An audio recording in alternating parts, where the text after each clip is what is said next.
wanted to come back because I've gone back and finished all my DNFs that I've ever had, and this is one that just stuck with me, and it was the perfect 100. It's a good race. My crew is the best, and so I'm trying to figure out what was the common denominator, and it turned out it was me. So in 2021 was my first attempt at Javelina 100, and I thought I had trained well, self-trained, and in retrospect, I didn't know what I was doing, but I tried anyway. I got blisters at the 50K mark, and then I battled through trying to deal with that, but I didn't have enough experience. I went back last year and I got to mile 73. I trained a little bit better, but I started cramping, so I didn't train my nutrition or my hydration like I should have, and causing the cramps. I mean, they're debilitating cramps. I couldn't even hardly walk. And Gisela was my pacer at the time, and I couldn't go any further. And it was a good lesson to learn.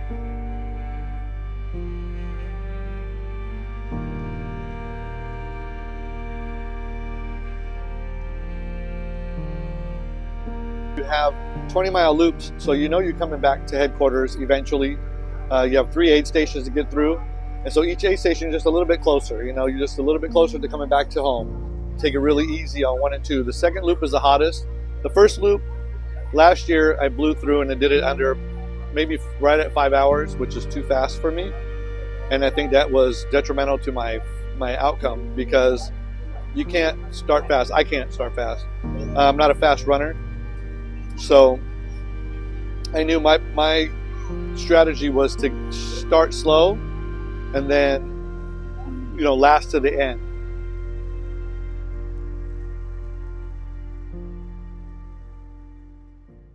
This is some monumental shit right here.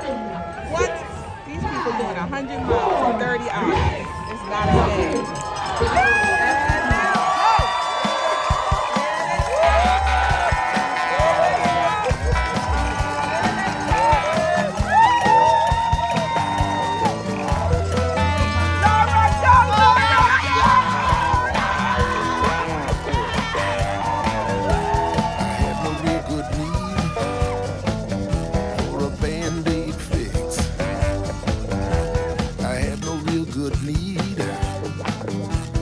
Sleight of hand tricks, so I ignored my good intention.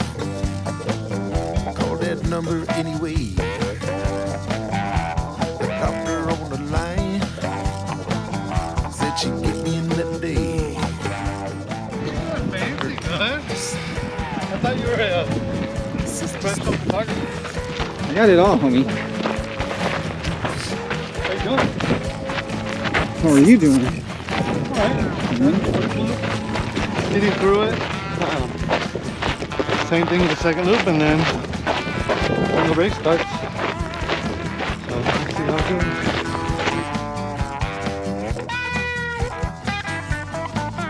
Satisfaction guaranteed. For that you gotta pay. She said she'd fix my body in that old-fashioned way.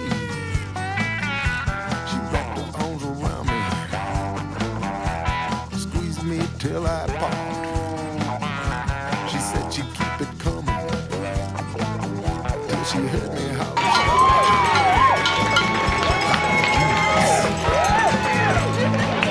Sister scream.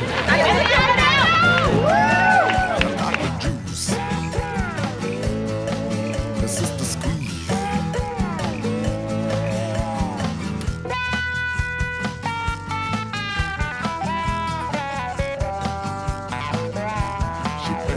The soup spoon and amphetamines. I was tripping like a baboon on the Serengeti. She said second session. She said Saturday sounds so sweet. She said she'd fix my ankle with the rhythm in my feet. First loop was fine. I made it. I did 5 hours and change. Second loop the same. I power hiked it. Got through the heat because it's in Arizona and it was mid 80s, I think.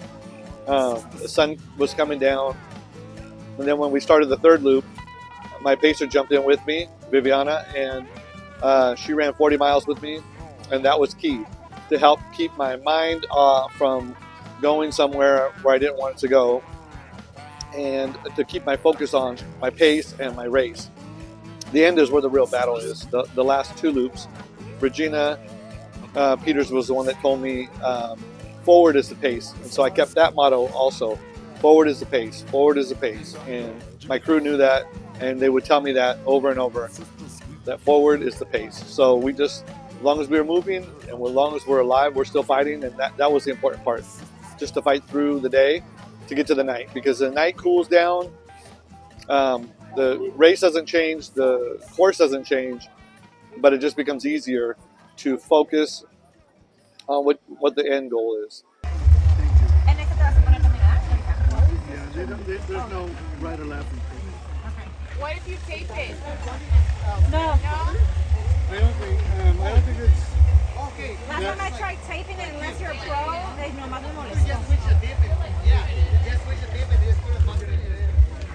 Yeah, right there is like okay, just on and then you can do your kicks. Yeah, that's right.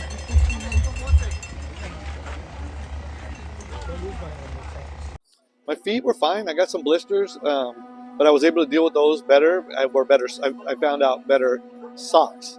I researched.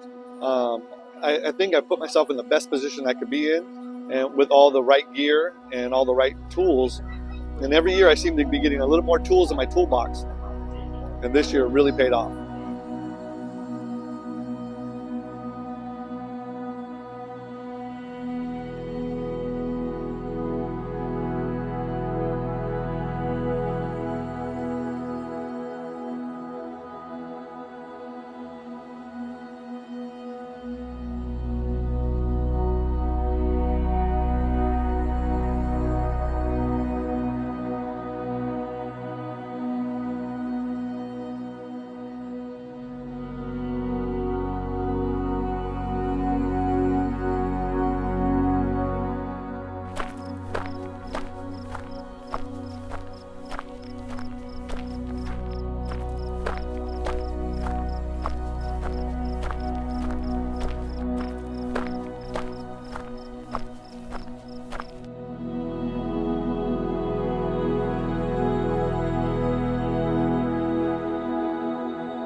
I would go into an aid station and they would say, "Hey, do you want to take any food with you?" And I'd say, "No, I'm fine."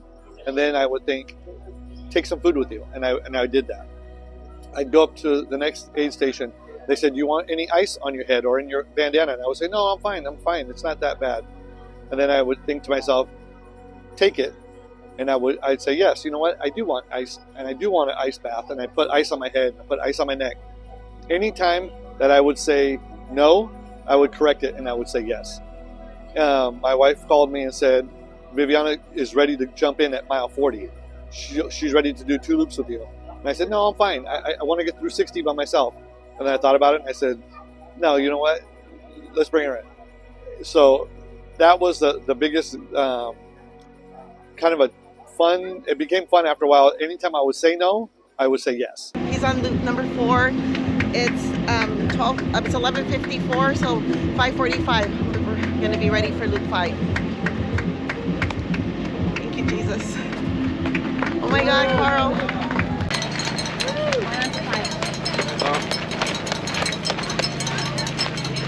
Yeah. How's it feel to be getting ready for your final loop?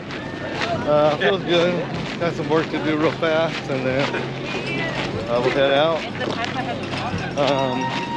Looking forward to it. Getting it over with.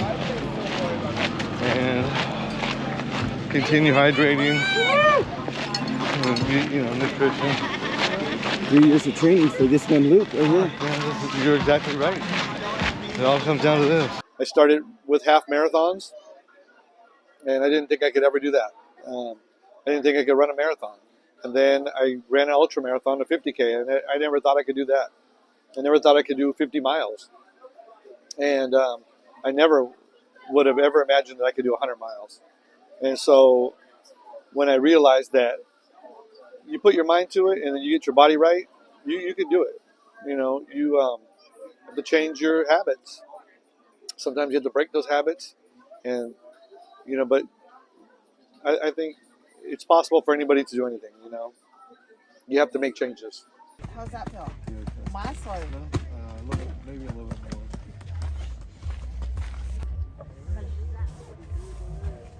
Okay, next foot. When she got in and jumped in, it was just like, yeah, we're doing this. It's going to happen. And she wasn't going to let me not finish. She was so funny because she would say, be careful, there's rocks here. There's a hill coming up. Watch out, there's a log right here. And then part of me was like, yeah, I know. I've been doing this for 80 miles. But on the other hand, it was so sweet and it was so nice to have her there and comforting and not baby at all. Funny story because between mile 60 and 80, I fell. And I had told my pacer, Viviana was pacing me, and I said, hey, I fell. And she didn't stop. And I said, well, I guess I better get up. I got more miles, so I got up and dusted myself off and kept going. And then, but that's how it was when Araceli jumped in too. There was nothing. She wasn't going to stop, and it was up to me to keep up with her. And so she kept me on pace and kept me running strong and went when I could, and power hiking when I had to, and it was great to have her out there.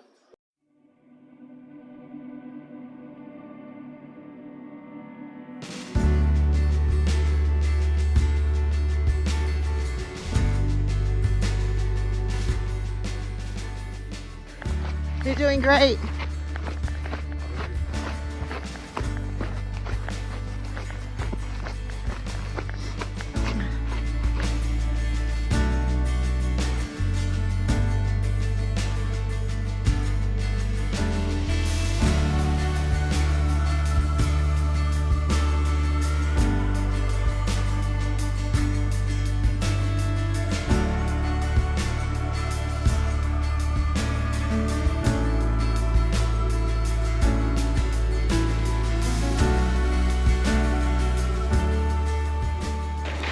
It's been good. He's been a trooper, staying strong. I'm so proud of him. I'm so proud of him. You're my hero, babe. I love you.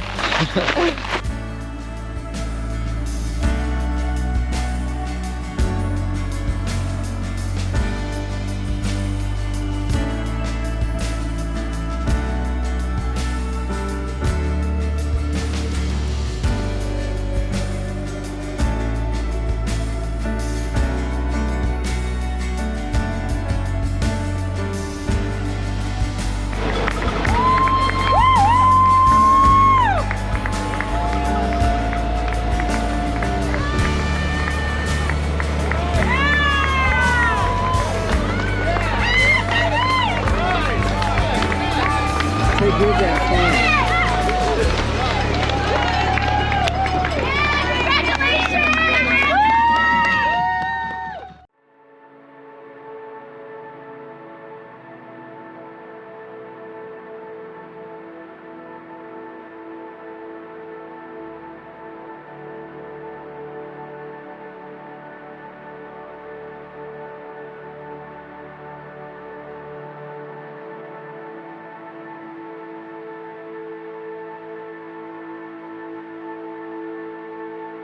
It's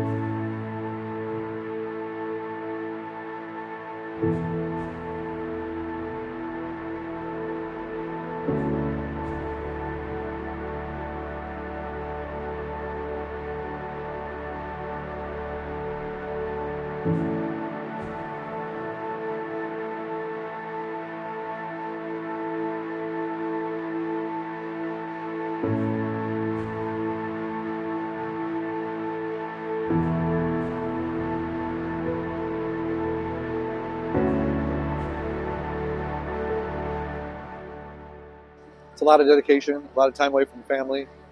I basically took it like a fighter would, like a fight camp. Like I went to, 6 months of training every day, missing parties, leaving early to some, missing dinners, missing family time. It's a lot of dedication, and I respect anybody who does it, tries, and puts in those hours and miles. I may, I might do it again, but I'm in no hurry.